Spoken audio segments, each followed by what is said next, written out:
नमस्कार, सत श्री अकाल, आदाब। मेरा नाम मनदीप पूनिया है। आज हम फतेहाबाद में हैं और फतेहाबाद की 3 विधानसभा सीटों के एनालिसिस के लिए हमारे साथ सीनियर जर्नलिस्ट विजय मेहता जी हैं। और वो जो स्ट्रीट मेल डेली जो है सांध्य अखबार यहाँ का, जो शाम को जो अखबार निकलते हैं, परंपरा हालांकि भारत में बहुत कम हो गई है, लेकिन विजय मेहता जी जैसे बहुत सारे लोग हैं जो अभी भी इस परंपरा को बचाए हुए हैं और वो हमारे साथ मौजूद रहेंगे। इनसे हम बात करेंगे। सर, सबसे पहले तो हम फतेहाबाद सीट से शुरुआत करते हैं। शहर की सीट बीजेपी से दुड़ाराम बिश्नोई, भजनलाल जी के भतीजे, और जो कुमारी शैलजा के एक हिसाब से कहे जाते हैं कि सिरसा लोकसभा में जो सबसे चहेते बलवान सिंह दौलतपुरिया कांग्रेस से टिकट लेके आए। हालांकि एक एआईसीसी में भी विनीत पूनिया है, वो भी ट्राई कर रहे थे यहाँ से टिकट के, लेकिन बलवान सिंह दौलतपुरिया को टिकट हुआ। और इनेलो पार्टी से सुनैना चौटाला। क्या लग रहा है अभी के लिए इलेक्शन किधर जा रहा है? सिर्फ 7-8 दिन बचे हैं। देखिए, इसमें कोई दो राय नहीं है कि जो कांग्रेस की हवा तो पूरे हरियाणा में है। एक लोगों को ये जच रहा है कि कांग्रेस की गवर्नमेंट आने वाली है। लेकिन अगर मैं फतेहाबाद सीट की बात करूं तो यहाँ पर अभी कोई ऐसा एक तरफा माहौल नजर नहीं आ रहा। फंसा हुआ भी कह सकते हैं। उसकी कुछ वजह है। जैसे सबसे पहले तो जैसे अभी आपने जिक्र किया कि दुड़ाराम चौधरी भजनलाल के भतीजे रहे हैं। जब भजनलाल गवर्नमेंट थी तो उन्होंने पूरी सरकार को यहाँ पे चलाया है। तो आप ये मान के चलिए कि उनकी जड़ें बहुत गहरी हैं। वो उन्होंने पंचायत से चुनाव शुरू किया। जिला परिषद आपके हिसार के भी जिला परिषद के वाइस चेयरमैन भी रहे, चेयरमैन भी रहे। तब हिसार और फतेहाबाद एक ही जिला होता था जी। उसके बाद उन्होंने यहाँ पर बाई इलेक्शन भी लड़ा और 2003 में 2005 में जब भजनलाल यहाँ पे सरकार में थे तब वो यहाँ से विधायक बने। तो 2 बार वो विधायक चुने जा चुके हैं। अब तीसरी बार वो फाइट में है। तो एक तो वो वेल नोन फिगर है। इस वजह से उनको हम लोग एक तरह से आउट नहीं कर सकते इस रेस में। दूसरी जो बलवान सिंह की बात है, बलवान सिंह के साथ दिक्कत क्या हो रही है कि जो टिकट के और चाहवान लोग थे कांग्रेस टिकट के, यहाँ पर लगभग 20 लोगों ने आवेदन किया था। लेकिन जो मुख्य तौर पर प्रहलाद सिंह गिलाखेड़ा थे, जो पिछली बार यहाँ जो विधायक भी रह चुके हैं, डॉक्टर वीरेंद्र सिवाज जिन्होंने पिछली बार यहाँ से जजपा की टिकट पर 74,000 वोट लिए थे, और विनीत पूनिया, उन्होंने भी यहाँ पर अपना बड़ा जनाधार बनाया था। लगातार इलेक्शन से 1-2 साल पहले वो इतने सक्रिय हुए थे कि अगर आप शहर में घूमेंगे तो काफी जगह उनके बैनर पोस्टर भी नजर आएंगे। तो वो जितने कुलबीर बेनीवाल हैं, वो भी XMLA रह चुके हैं। ये जितने टिकट के चाहवान थे, कंटेंडर थे, ये सब लोग घर बैठे हैं। ये बलवान सिंह के साथ नजर नहीं आ रहे। तो इस वजह से भी अगर मैं यूं कहूं कि कहीं ना कहीं ये लोग बलवान सिंह की अंदर खाते खिलाफत ही कर रहे हैं। क्योंकि उनको ये लग रहा है कि अगर इस बार बलवान सिंह जीत गए तो ये 5 साल उनके गए, और कांग्रेस में एक परंपरा है सिटिंग गेटिंग की, तो नेक्स्ट 5 ईयर भी गए। तो 10 साल तक वो चाह नहीं रहे कि बलवान सिंह जीते। तो इस वजह से वो अंदर खाते जितना नुकसान करने की कोशिश कर रहे हैं और कितना कर पाते हैं ये तो कुछ कह नहीं सकते। क्योंकि आजकल बड़ा मुश्किल होता है कि आप अपने लिए तो वोट ले सकते हो, किसी को कह के वोट दिलवा नहीं सकते, कटवा नहीं सकते। तो एक तो ये इशू है। और दूसरा, यहाँ पे इनेलो ने भी एक बड़ी सशक्त प्रत्याशी उतारी है, सुनैना चौटाला, जो उनकी परिवार की है। वो बट्टू बेल्ट में बहुत सक्रिय हैं। देखिए, यहाँ पे बलवान सिंह का जो स्ट्रेंथ है वो जाट वोटर है। जाट वोटर यहाँ पे लगभग 70,000 से भी ऊपर जाट वोट है यहाँ पे। और उस स्ट्रेंथ में सुनैना चौटाला भी एक पूरी सेंध लगा रही हैं। वो कहां तक सेंध लगा पाती हैं ये बड़ा डिपेंड करेगा। बलवान सिंह कितने तक का उनका मतलब बलवान सिंह अगर देखिए, अगर सुनैना चौटाला 8,000 तक रहती हैं, तो उनको कोई खास दिक्कत नहीं होगी बलवान सिंह को। अगर कहीं ये सुनैना चौटाला 12-15,000 ले जाती हैं, इसी तरह से जजपा के जो कैंडिडेट हैं गोरछिया, वो भी अगर कहीं 5 से 7,000 वोट ले जाते हैं, हालांकि उम्मीद है कि वो अंडर 5 रह सकते हैं, ऐसा लोग कह रहे हैं। मैं नहीं कोट करूंगा कि दावा नहीं करूंगा, लेकिन लोग कहते हैं कि भी वो अंडर 5 के आसपास रहेंगे अगर। लेकिन उनका पीछे पीली मंदोरी में बड़ा अच्छा शो था, बन मंदोरी में उनके बड़े अच्छी वो है, बनगांव में उनके वोटर हैं, और उनका जो स्वभाव है लोग कहते हैं कि बड़ा निर्मल स्वभाव के एक ही कैंडिडेट है मानते हैं लोग, वो उस वजह से भी वो भी उसी जाट बेल्ट में ही पूरा जोर लगाए हुए हैं। उसका भी खतरा जो है बलवान सिंह को ही असर करता है। आम आदमी पार्टी ने भी वहां पर जो जिला परिषद के जो पीछे चुनाव लड़े 11,000 वोट मिले उनको, कमल बिस्ला को, आम आदमी पार्टी ने भी भट्टू बेल्ट के ठुइया गांव के व्यक्ति को टिकट दे रखा है।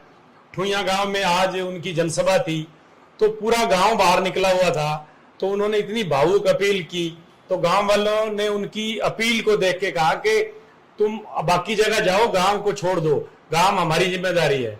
अगर वो गांव से 1,000 से 2,000 वोट भी ले जाते हैं अपने एक ही गांव से, वो भी सीधा सीधा नुकसान कांग्रेस को है। इसी तरह से शहर में अगर बात करें तो शहर में एक इंडिपेंडेंट कैंडिडेट है काका चौधरी।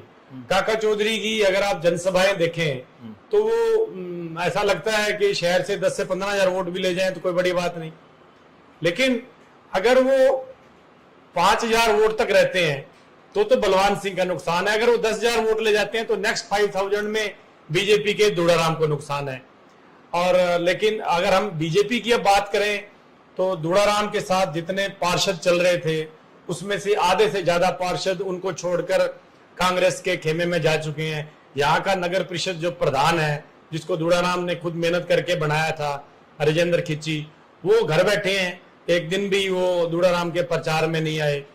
और ये सारी चीजें हैं जो मामले को ना बड़ा पेचीदा किए हुए हैं। मतलब फतेहाबाद सीट सच में समझ में नहीं आ रही। हाँ, फतेहाबाद सीट का परिणाम दूसरे कैंडिडेटों को मिलने वाले वोट पर निर्भर करेगा कि सुनैना चौटाला कितने वोट लेती हैं, इंडिपेंडेंट काका चौधरी कितने वोट लेते हैं, जजपा के गोरछिया कितने वोट लेते हैं, बीसला कितने वोट लेते हैं। ये जितने लोग हैं ना, ये सारे वोट इनके कैंडिडेट हैं, ये किसी का भी समीकरण बिगाड़ सकते हैं। अगली जो सीट है टोहाना, जी जी, देवेंद्र बबली पहले जेजेपी में थे, फिर कांग्रेस, जब ये पूरा टर्म खत्म हुआ तो उसके बाद वो कांग्रेस की टिकटार्थियों की लाइन में भी लगे, बात नहीं बनी और फिर बीजेपी से टिकट ले आए। किसान आंदोलन में मैं टोहाना आया था तो थाना घेर कर किसान बैठे थे और बबली जी की खिलाफत बहुत ज्यादा थी। तो क्या लग रहा है कि उसका असर अभी तक बरकरार है? और जो कांग्रेस से जो सरदार परमवीर सिंह है, शायद उनको टिकट दिया गया है, पूर्व कृषि मंत्री, तो क्या लग रहा है? ये आपकी बात ठीक है मनदीप जी के टोहाना रतिया जो है ना, ये किसान आंदोलन का सबसे ज्यादा असर इस क्षेत्र में है। और जब भी अभी चुनाव प्रचार में एक दो जगह आपने देखा भी होगा, वीडियो भी आए थे कि उनका जो बीजेपी के प्रत्याशी हैं देवेंद्र बबली, उनका विरोध हुआ। लेकिन एक उनकी जो स्ट्रेंथ है ना कि उनके पास टीम बहुत बड़ी है, उनका मैनेजमेंट बहुत जबरदस्त है। और कांग्रेस प्रत्याशी परमवीर सिंह के पास कोई टीम नहीं है। वो मुझे लगता है कि प्रचार के उनके पास घंटे भी कम है। अगर मैं कहूं कि देवेंद्र बबली सुबह 8 बजे अपने प्रचार पे निकल जाते हैं तो परमवीर सिंह 11 बजे से पहले प्रचार में नजर नहीं आते। और लेकिन कांग्रेस की जो वेव है ना, वो परमवीर को बहुत अच्छी पोजीशन में खड़ा किए हुए है। और बबली जी के साथ एक बड़ी अनहोनी कहें या क्या कहें कि जो बीजेपी के प्रदेश अध्यक्ष भी रहे हैं और राज्यसभा मेंबर भी हैं, सुभाष बराला जी, वो पिछले दिनों एक्सीडेंट में उनके दुर्घटना में घायल हो गए। वो हिसार के सप्रा हॉस्पिटल में अंडर ट्रीटमेंट है, तो उनका भी उतना खुलकर सपोर्ट नहीं मिल पाया क्योंकि वो हॉस्पिटलाइज्ड हैं। लेकिन उनके वर्कर तो निकले हुए हैं। लेकिन अगर सुभाष बराला वहां बराबर कंधे से कंधा मिलाकर खड़े होते तो बबली मुकाबले में जबरदस्त नजर आते। लेकिन अब जो है क्योंकि किसान आंदोलन का आपकी बात ठीक है, वहां पर जो सरपंचों का आंदोलन चला, जो सरपंच एसोसिएशन के प्रदेश अध्यक्ष रणवीर गिल हैं, वो भी टोहाना हल्के के समेन के हैं जी। तो वो सरपंचों को भी वो मोबिलाइज किए हुए हैं देवेंद्र बबली के खिलाफ। वो कोशिश भी कर रहे हैं देवेंद्र बबली और उनके ब्रदर के सरपंचों को न्यूट्रलाइज किया जाए। लेकिन सरपंच उनकी अपनी मांगे हैं, उनका आंदोलन आपने देखा ही है कि वो अगर किसी से सबसे ज्यादा नाराज हैं तो देवेंद्र बबली से हैं। इन चीजों का असर तो चुनाव पर पड़ेगा ही। रतिया सीट से टिकट खड़ा लक्ष्मण नापा का, और फिर वो छाड़ मार के कांग्रेस में, और उधर से सुनीता दुग्गल बीजेपी से टिकटार्थी बनकर आई और अपनी टिकट लेके आई, उम्मीदवार बन के आई। और कांग्रेस ने जो जरनैल सिंह है उनको दोबारा मौका दिया है। क्या लग रहा है कि क्या ये सीट भी टोहाना की तरह किसान आंदोलन के प्रभाव से छूती नहीं है? सुनीता दुग्गल जो कि सांसद रही हैं, कितना कमाल कर पाएंगे? नहीं, देखिए, किसान आंदोलन का असर रतिया में भी पूरा है, इसमें कोई शक नहीं। अगर रतिया की घग्गर पार की बेल्ट देखें तो मैक्सिमम वोट वहां पे सिख वोटर है। हाँ। और मुझे तो यूं लगता है कि 1984 के बाद पहली बार जो सिख है वो कांग्रेस के साथ इतना मतलब खुल के पहली बार नजर आ रहा है। जब 84 के जो दंगे हुए उसके बाद सिखों ने कांग्रेस से मुंह मोड़ लिया था। लेकिन अगर पिछले लोकसभा चुनाव की बात करें या विधानसभा की बात करें तो अगर सिख वोटर को सबसे ज्यादा नाराजगी है तो बीजेपी से लगती है, और वो रतिया हल्का तो सिख डोमिनेंट हल्का माना जाता है। तो इस बात का आपकी बात ठीक है कि वो सब लोग किसान भी हैं, तो किसानी का वहां पे असर है। बीजेपी ने कैंडिडेट बड़ा सोच समझ के उतारा है, क्योंकि जितनी मेहनत सुनीता दुग्गल कर सकती है, जितनी अप्रोच, जितनी घरों में पर्सनल वो जा सकती हैं, लेडीज को अट्रैक्ट कर सकती हैं, जितना सहज उनसे मिलना है उतना और कैंडिडेट से मिलना नहीं हो पाना था। कैंडिडेट उन्होंने बहुत सही उतारा है। लेकिन वहां के हालात, अगर जरनैल सिंह का पिछला चुनाव देखें तो मात्र 1000 वोट से वो हार गए थे।